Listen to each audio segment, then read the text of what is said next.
Right, so I'm designing my new coils at the moment for the tray, which is down here. And one of the issues I've been having, these are the laminations going these slots down there. One of the issues it's been getting in the way for the past few weeks is space, and trying to get everything in there really. I mean, also the coils themselves need to be longer ideally, so I'm going to be making some big changes. I'll just show. I mean, the actual coils themselves, if I go in this little slot here,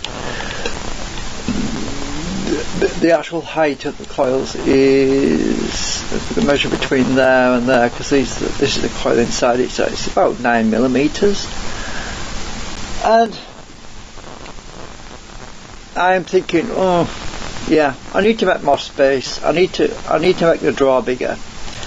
So I've been remodeling my design, which is the current one, is this one, with the assembly that the drawer fits inside there, it slides in there. And so I've just been updating the model, and there is my new altered model, this one here. So that's the old model over there, so you can see the mouse, and the new model, which is twice as high. So the drawer space is actually about 30 something millimeters. Actually, let me just measure that, because I added an extra 20 millimeters on, so the difference between this and the other one, so the new drawer will be actually 40.3 millimeters tall.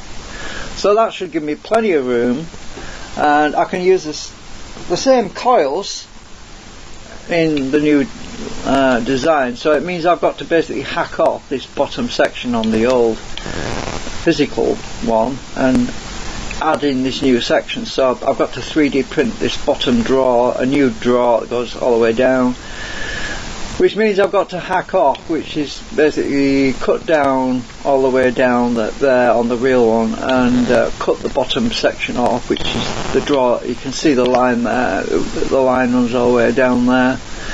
So I have to use my hacksaw to cut that section out, and then fit the new drawer in the bottom.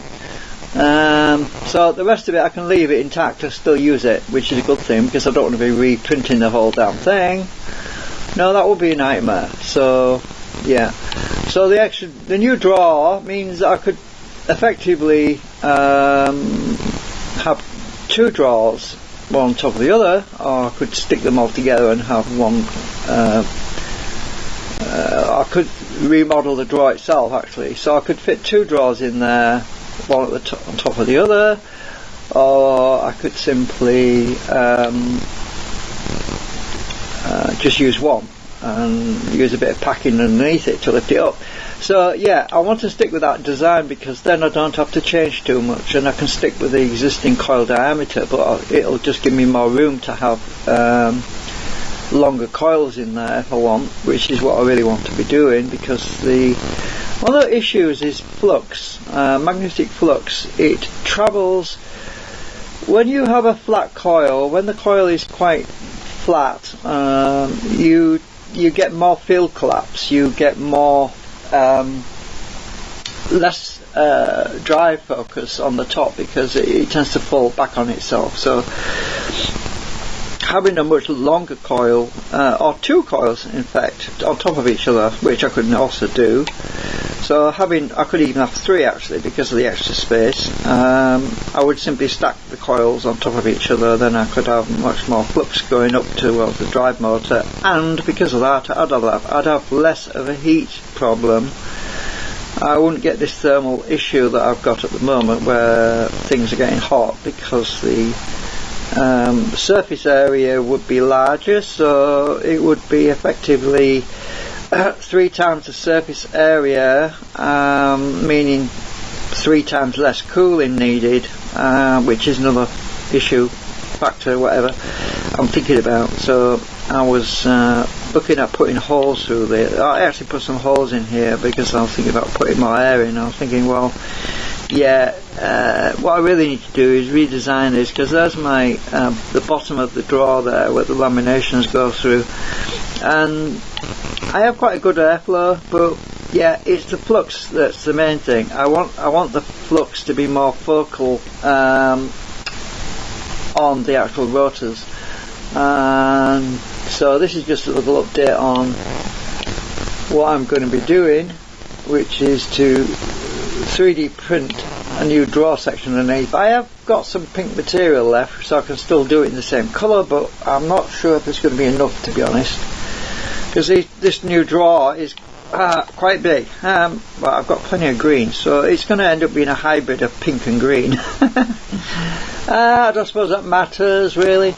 The colour's not an issue, yeah, but it's going to be a bit tedious me cutting the bottom off. There's one way of doing it. I could use a hot soldering iron to melt it and then just break the join between the two sections and remove it that way, or I probably will just use a hacksaw actually, which won't take a lot of effort really, because of the way if I just go down the seam, it should be fairly straightforward to separate them and take the bottom section off and try and do it in one piece actually, so I don't have to separate the drawers themselves. They'll leave them intact. I just really need to cut around here, around the bottom, around this arch, under this arch around here and down there. So it's really 3 surfaces on each section, which is quite a lot really, but because the actual drawer itself isn't bonded to the drum, so it's just these bits that, yeah. So anyway, that's what I'm going to be looking at and doing. I'm going to continue winding the existing coils, because there's no difference to me in winding the small thin coils and stacking them on top of each other. I mean, they'll still work, they'll still do a good job. It means I can use more wire and get more wire on there if I want. Yeah, so don't know what else I can say really. I just wanted to update you on what I'm thinking right now, because the top section's got no problem, because the actual secondary coils, they're already about 20 millimeters tall. When the coils stick out the end, they're actually probably 25-30.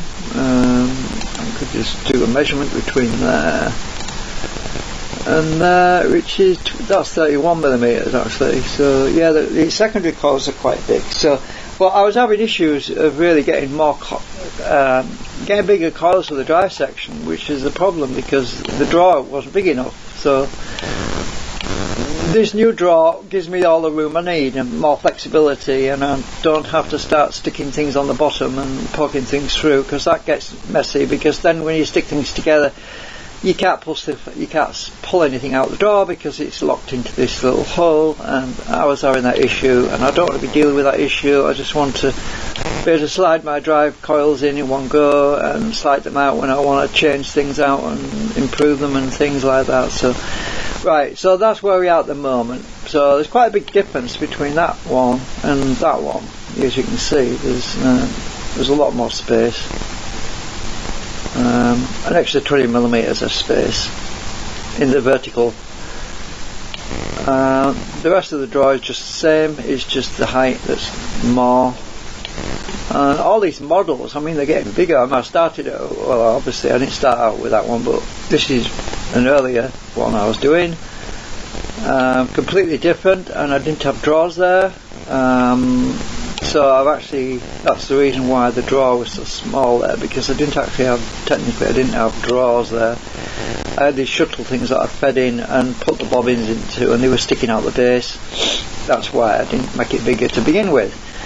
But the new ones are much easier to work on, and yeah.